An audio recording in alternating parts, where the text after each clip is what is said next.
नमस्कार। Class 11 accountancy के अंदर हमने अपनी पिछली क्लास में कैश बुक समझा था, 3 कॉलम कैश बुक। आज हम 3 कॉलम कैश बुक की प्रैक्टिस करते हैं। अपनी एनसीईआरटी आरबीसी हिंदी मीडियम की बुक का पेज नंबर है आपके पास में 170 और क्वेश्चन नंबर 7। आप उसको क्वेश्चन को स्क्रीन पे देख पा रहे हो। मैं उस क्वेश्चन को आपको दिखा देता हूँ, उसके बाद उस प्रश्न को स्टार्ट करते हैं।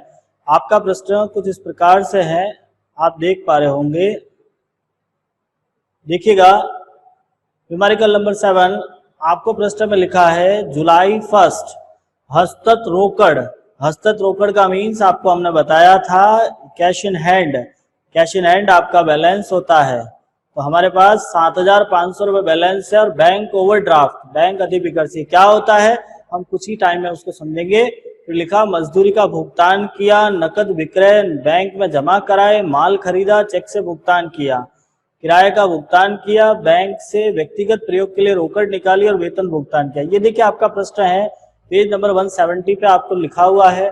आप उस प्रश्न को देखोगे, समझने की कोशिश करोगे। सबसे पहले हम यहाँ पे लिखते हैं बैलेंस, ठीक है।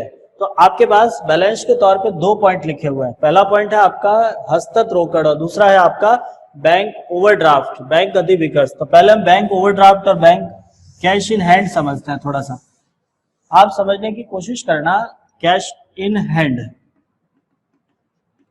देखिए कैश इन हैंड हमेशा डेबिट बैलेंस शो करता है। क्यों करेगा?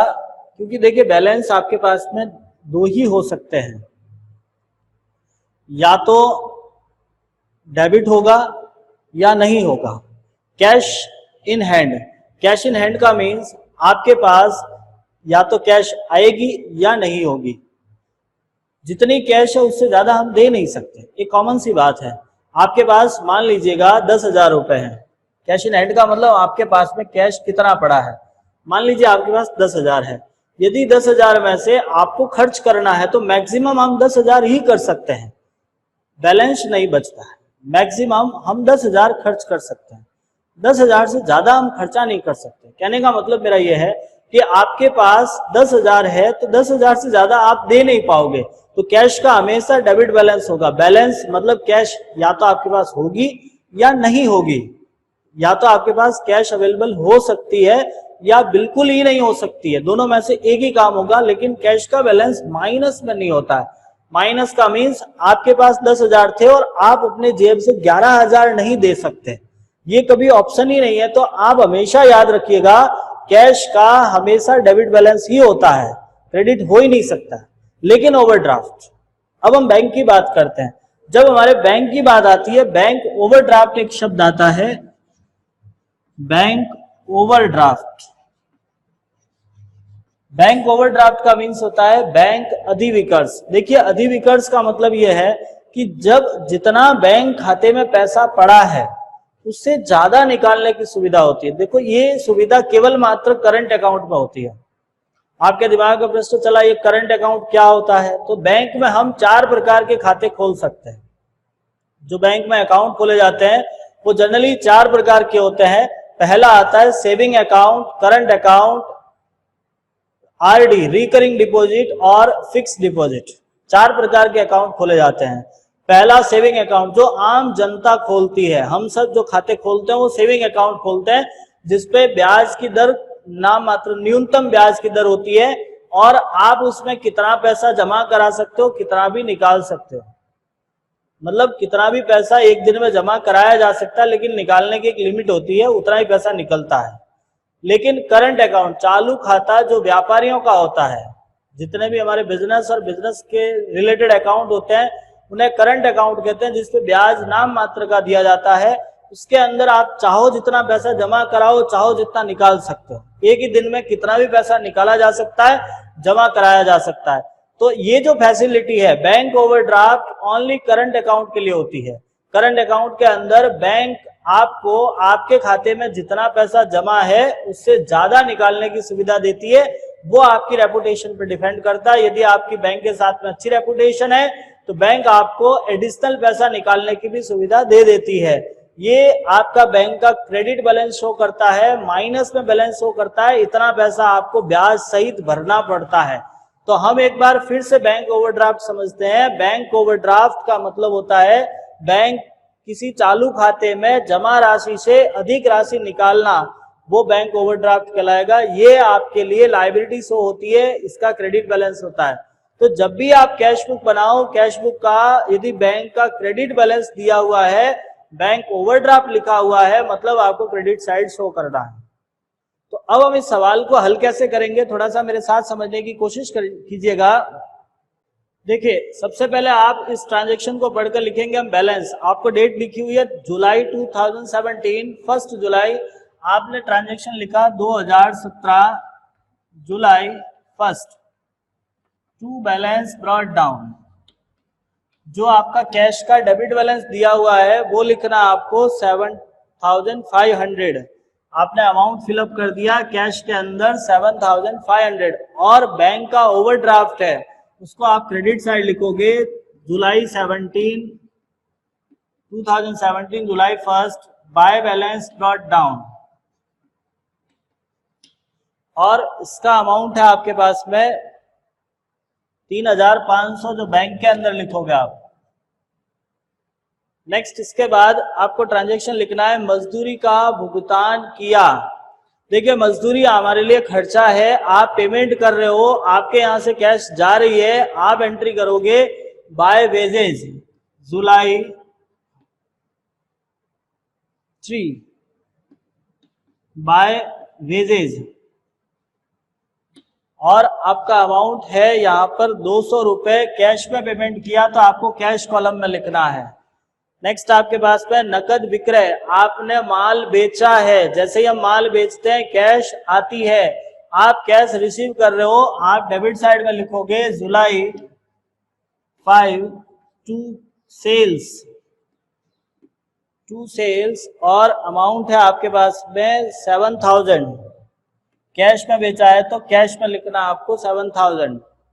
नेक्स्ट है आपके पास नकद बैंक में जमा कराया। आपको पता है हमने अपनी पिछली क्लास में कैश जमा कराने पर एक ट्रांजैक्शन समझाया था जिसको हमने कॉन्ट्रा एंट्री कहा था, और ये आपके लिए कॉन्ट्रा एंट्री होगी। आप लिखोगे to cash by bank July 10 to cash by bank. जैसे ही हम जमा कराते हैं लिखते हैं टू कैश, और बाय बैंक एक ऐसी ट्रांजैक्शन जो कैश बुक के दोनों साइड लिखा जाता है उसे हम कॉन्ट्रा कहते हैं। कॉन्ट्रा दो ही ट्रांजैक्शन होते हैं, बैंक में जमा कराने पर और बैंक से निकालने पर।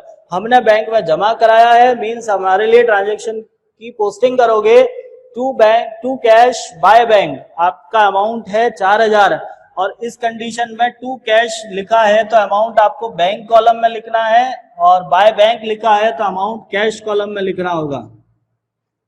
नेक्स्ट आपका ट्रांजैक्शन है माल खरीदा चेक द्वारा भुगतान किया। आप माल परचेज कर रहे हो, गुड्स परचेज हुआ, दैट मीन हमारी कैश जा रही है, हमारे यहां से पेमेंट हुआ है। आप लिखोगे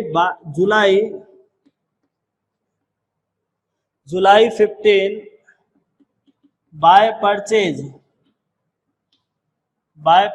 और अमाउंट चेक से पेमेंट किया है तो आपको बैंक कॉलम में लिखना होगा 2000 रुपए। नेक्स्ट ट्रांजैक्शन है आपके पास में किराया भुगतान किया। आप रेंट पेड कर रहे हो, आपके यहां से पैसा जा रहा है जुलाई 20 बाय रेंट, और अमाउंट आपका पेमेंट हुआ है 500 रुपए। आप उसको कैश में दिखाओगे। यही पैसा यदि चेक से हुआ होता तो आप बैंक कॉलम में लिखते, बट आपने कैश में पेमेंट किया इसलिए कैश कॉलम में लिखना होगा। नेक्स्ट आपके पास में है बैंक से व्यक्तिगत प्रयोग के लिए निकाले। हमने अपनी पिछली क्लास में भी ऐसा ट्रांजैक्शन समझाया था। जब आप पर्सनल यूज के लिए पैसा निकाल देते हो तो आपको क्रेडिट साइड में एंट्री करनी है, क्योंकि पैसा जा रहा है 25 जुलाई बाय ड्राइंग, और अमाउंट होगा आपका 400 रुपए, जो बैंक कॉलम में लिखोगे क्योंकि आपका पैसा बैंक से निकाला है। कैश में निकाला होता तो कैश में लिखते। नेक्स्ट एंड लास्ट, वेतन भुगतान किया, सैलरी पेड की है जुलाई 30 बाय सैलरी, पैसा ये भी जा रहा है और आपका अमाउंट है 1000 रुपए, तो आप 1000 रुपए लिखकर इसको फाइनल करोगे। अब इसके बाद आपको बैलेंसिंग फिगर निकालना है, वही तरीका जो हमने पिछली क्लास में आपको समझाया था। बैलेंसिंग फिगर कैसे निकालोगे, तो आप यहाँ से टोटल करोगे, आप देखोगे यहाँ पे आपके 7500, 7000 मीन्स 14500 रुपए, आपकी टोटल आ गई 14500। इधर का टोटल देखोगे 1000, 1500, 5500 और 5700 रुपए, मतलब आपके पास में इधर का टोटल आ रहा है 5700, इधर आ रही है 14500। तो आप 14500 में से 5700 रुपए लेस कीजिएगा, कितना पैसा होता है आप इसको घटाइएगा, कितना अमाउंट होगा। देखिए हमने डेबिट साइड में से क्रेडिट साइड को लेस कर दिया, और debit total of debit side equals to 14500 and total of credit side equals to 5700. So our balancing figure is 8800। कहने का मतलब डेबिट साइड का टोटल आया 14500, क्रेडिट साइड का टोटल आ रहा है 5700। तो 14500 में से 5700 रुपए लेस कर दिया, हमारे पास बचा 8800, जो आपका बैलेंस होगा। इसके लिए आप लिखोगे by balance carry down. Next अब बैंक का बैलेंस निकालते हैं। बैंक के क्रेडिट साइड में देखोगे 3000, 5000, 900 रुपए, इधर आ रहा है आपका 3500, 2000, 5500 और 400, मतलब 5900 रुपए, और इधर आ रहे हैं आपके 4000।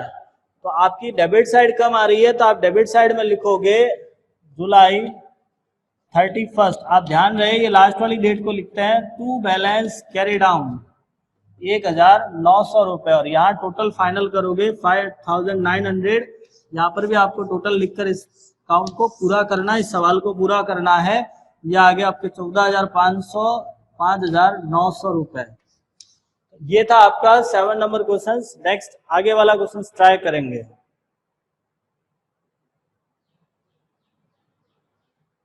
देखिएगा 7 नंबर क्वेश्चन के बाद अब हम एक क्वेश्चन और ट्राई करते हैं, क्वेश्चन नंबर 9। 8 क्वेश्चंस आपका होमवर्क रहेगा। आपके पास बुक है तो आप बुक से उस प्रश्न को देखिएगा, और वो होमवर्क रहेगा, आपको सॉल्व करके हमें वापस आपको व्हाट्सएप या जीमेल आईडी पे सेंड करना है। हमारा नंबर आपके डिस्क्रिप्शन बॉक्स में से ले लीजिएगा, ईमेल आईडी आपके डिस्क्रिप्शन बॉक्स में दे रखी होगी, वहां से देख लीजिएगा। लेकिन आप लोग ट्राई करना, नहीं समझ में आता तो आप हमसे पूछ लीजिएगा।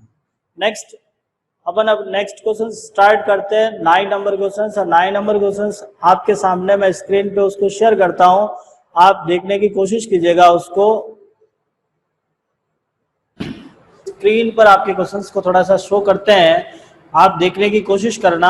आपका क्वेश्चन नंबर 9, ठीक है, ये रहा आपका क्वेश्चन नंबर 9। देखिए आपको प्रश्न में लिखा है, सबसे पहले हस्तगत रोकड़ और रोकड़ में बैंक में रोकड़। देखिए दोनों ही बैलेंस है आपके पास, कैश बैलेंस और बैंक बैलेंस। उसके बाद माल का नकद क्रय किया, जसमीत से चेक प्राप्त किया, नकद माल का विक्रय, जसमीत से प्राप्त चेक बैंक में जमा कराया, माल का क्रय कर चेक द्वारा भुगतान किया, स्थापना व्यय का भुगतान बैंक के माध्यम से किया, नकद विक्रय बैंक में रोकड़ जमा कराई, व्यापारिक व्यय का भुगतान किया, कमीशन चेक द्वारा प्राप्त किया, किराए का भुगतान किया, रोकड़ का आहरण व्यक्तिगत प्रयोग के लिए किया गया। लास्ट पॉइंट है आपका वेतन का भुगतान किया। ये देखिए आपका न्यूमेरिकल क्वेश्चन 9 है, पेज नंबर आपका वही 171। अब हम इस सवाल को ट्राई करेंगे, आप कोशिश करना इस सवाल को समझने के लिए। सबसे पहले आपको लिखा रोकड़। देखिए हस्तगत रोकड़ और बैंक में जमा, बैंक अधिविकर्ष का मीन्स होता है आपका बैंक ओवरड्राफ्ट क्रेडिट बैलेंस, बाकी बैंक में जमा मीन्स ये बैंक का डेबिट बैलेंस है, जिसके लिए आप एंट्री करोगे 2017 अगस्त 1, 2017 अगस्त 1 टू बैलेंस ब्रॉट डाउन। और यहाँ पर आपको कैश एंड बैंक दोनों का बैलेंस दिया हुआ है 17,500 और 5,000। कैश का बैलेंस 17,500, बैंक का बैलेंस 5,000। नेक्स्ट ट्रांजैक्शन है आपके पास माल का नकद क्रय, आपने माल खरीदा है, कैश परचेज किया है, आप लिखोगे 2017 अगस्त 3 बाय परचेज। बाय की साइड में क्यों आया? क्योंकि आपका माल खरीदा है, कैश जाएगी और आपके यहाँ से कैश जा रही है 3,000 रुपए। आपके यहाँ से कैश जा रही है 3,000। नेक्स्ट है आपके पास, जसमीत से चेक प्राप्त किया। चाहे वो आप कैश प्राप्त करो, चेक प्राप्त करो, जैसे ही आप प्राप्त करते हो आप डेबिट साइड में लिखते हो आपकी एंट्री है 5 अगस्त को, अगस्त 5 टू जसमीत, और आपने चेक प्राप्त किया है, अमाउंट है आपके पास में 3,000। देखिए जब हम चेक प्राप्त करते हैं तब एक कॉन्सेप्ट समझना होगा। आपने चेक प्राप्त किया और उसी दिन यदि आप बैंक में जमा करा लेते हो, आपने चेक प्राप्त किया और उसी दिन बैंक में जमा कराते हो, तब तो आपको बैंक कॉलम में लिखना है, अदरवाइज आपको कैश कॉलम में लिखना होगा। यदि आप चेक रिसीव करने के बाद आप उसे बैंक में उसी दिन जमा करा लेते हो, तब तो आपको बैंक कॉलम लिखना है, अदरवाइज आप उसे कैश कॉलम में लिखोगे। और यहां आप उसी दिन जमा नहीं करा रहे हो तो आप उसको कैश कॉलम में लिखोगे। आपका अमाउंट है 10,000, आपने लिखा 10,000। नेक्स्ट देखिए, नेक्स्ट ट्रांजेक्शन है अपना। देखिए जसमीत से चेक प्राप्त किया, उसके बाद हमारा नेक्स्ट ट्रांजेक्शन है नकद माल बेचा। आपने माल बेचा है, आप बेच रहे हो, डेबिट साइड लिखोगे अगस्त 8 टू सेल्स। आपका अमाउंट है 7,000 रुपए। आपने अमाउंट डालोगे कैश में, क्योंकि आपने नकद बेचा है, जब हम बेचते हैं तो कैश आती है। नेक्स्ट लिखा जसमीत से प्राप्त चेक बैंक में जमा कराया। देखिए जब एक बार चेक प्राप्त हो जाता है और उसी दिन जमा नहीं कराते हैं, उस समय तो हम एंट्री करते हैं कैश कॉलम में, लेकिन जब वो चेक बाद में जमा कराते हो तब वो एंट्री आपकी कॉन्ट्रा बन जाती है, तब उसी एंट्री को हम कॉन्ट्रा एंट्री करते हैं। और हमारी एंट्री करेंगे, हमारे पास डेट दी हुई है 10 अगस्त। कॉन्ट्रा एंट्री में आप जानते हो जब हम चेक जमा कराते हैं to cash by bank, to cash by bank अगस्त 10, और अमाउंट है आपका 10,000। बैंक के लिए लिखोगे कैश कॉलम में और कैश के लिए लिखोगे बैंक कॉलम में।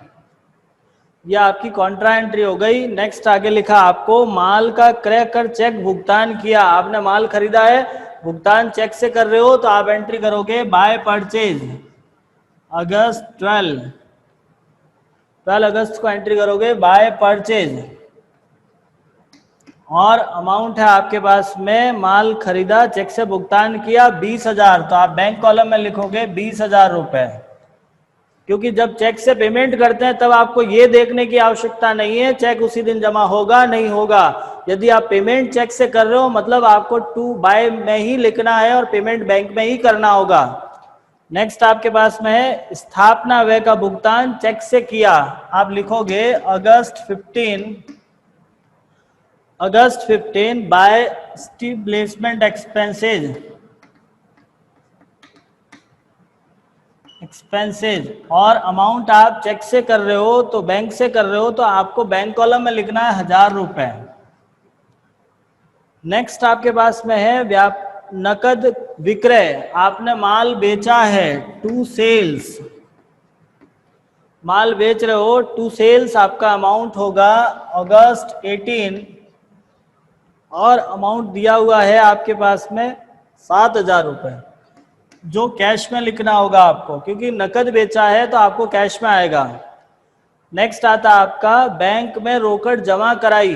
कॉन्ट्रा एंट्री है, आप बैंक में कैश जमा करा रहे हो, लिखोगे to cash by bank, to cash by bank. आपकी डेट है 20 अगस्त 20, अमाउंट है आपके पास में 10,000 रुपए। आप बैंक के लिए कैश में लिखोगे और कैश के लिए बैंक कॉलम में लिखना होगा आपको। नेक्स्ट ट्रांजैक्शन है आपके पास में व्यापारिक व्यय का भुगतान किया। आप ट्रेड एक्सपेंसेस पेड कर रहे हो, एंट्री करोगे August 24 by trade expenses by trade expenses और अमाउंट है आपके पास में 500 रुपए। अब आप यहाँ पे कैश में पेमेंट कर रहे हो इसलिए कैश में लिखना है। नेक्स्ट आता आपका कमीशन का चेक प्राप्त किया। आप कमीशन रिसीव कर रहे हो, बाय चेक रिसीव कर रहे हो, आप एंट्री करोगे अगस्त 27 सॉरी टू कमीशन। अब देखिए कमीशन का चेक सेम डे डिपॉजिट नहीं हुआ है, इसीलिए आपको कैश कॉलम में लिखना होगा और अमाउंट है आपके पास 6000 जो कैश में आएगा। नेक्स्ट उसके बाद में है किराए का भुगतान किया बाय रेंट। बाय रेंट है आपके पास में, किराया है 2000 रुपए जो कैश कॉलम में होगा। नेक्स्ट उसके बाद रोकड़ का आहरण व्यक्तिगत प्रयोग के लिए किया गया, आप लिखोगे बाय ड्राइंग। देखिए यहाँ पे पैसा कैश में निकाला है आपने, रोकड़ का आहरण किया है 1200 रुपए, आप यहाँ लिखोगे 1200 रुपए। नेक्स्ट इसके लिए आपकी डेट थी 30 अगस्त 30। लास्ट ट्रांजैक्शन है आपका वेतन भुगतान किया 6000 रुपए अगस्त 31 बाय सैलरी। 31 को आपका पेमेंट हुआ है 6000 रुपए, आप उसको लिखोगे। तो ये था आपका न्यूमेरिकल नंबर 9। अब इस क्वेश्चन को फाइनली इसका बैलेंस निकालते हैं, समझने की कोशिश करना। देखिए नेक्स्ट अब आप उसका बैलेंसिंग फिगर निकालोगे। आपका बैलेंसिंग फिगर इधर साइड के टोटल लगाओगे तो आपका इसका टोटल आता है 1710 776। तो ये हो गया 27 और ये हो गया 47,500। इधर आता है 25,000। इसमें से इसको लेस करना आपको 3 13 13 23 23 एंड 25 26,000 26 एंड 6 32,700। 32,700 लेस करोगे तो आपका अमाउंट होता है 14,800। आपकी बुक में इसका आंसर 8,800 दिखा रहा है। उसका कारण ये है कि एक ट्रांजैक्शन नंबर आपका 27 अगस्त वाला जो लिखा कमीशन चेक से प्राप्त किया, यदि ये ट्रांजैक्शन हम समझते हैं, इसी व्यवहार को रखते हैं, तब तो हमारा आंसर ये सही है। लेकिन यदि आप इसको उसी दिन बैंक में जमा कराते हैं, लेकिन आपका क्वेश्चन में आंसर गलत दिया हुआ है। अब दो ऑप्शन है, या तो आप अपना ट्रांजैक्शन चेंज करो या अपना आंसर चेंज करो। तो हम ये चाहेंगे कि अपना ट्रांजैक्शन तो यही रखेंगे, आंसर चेंज कर लेते हैं। तो आप चाहोगे तो उसका आंसर बदल देना, 14,800 कर देना और बैंक का बैलेंस 4,000 करना। लेकिन यदि आप ट्रांजैक्शन चेंज करते हो, ट्रांजैक्शन में लिखा है चेक प्राप्त किया, यदि उसके साथ एक लाइन और जोड़ते हैं उसी दिन बैंक में जमा कराया, तब जाके ये आंसर आपकी बुक वाला आ सकता है। लेकिन हम कोशिश करेंगे आंसर ही बदलते हैं, प्रश्न हम नहीं बदल रहे हैं। प्रश्न जो दिया हुआ उसी के बेस पे हम इसका सॉल्यूशन रखते हैं। तो ये 9 नंबर क्वेश्चन था, आप लोग इसको समझने की कोशिश करोगे, नहीं समझ में आता तो आप हमसे पूछोगे। धन्यवाद।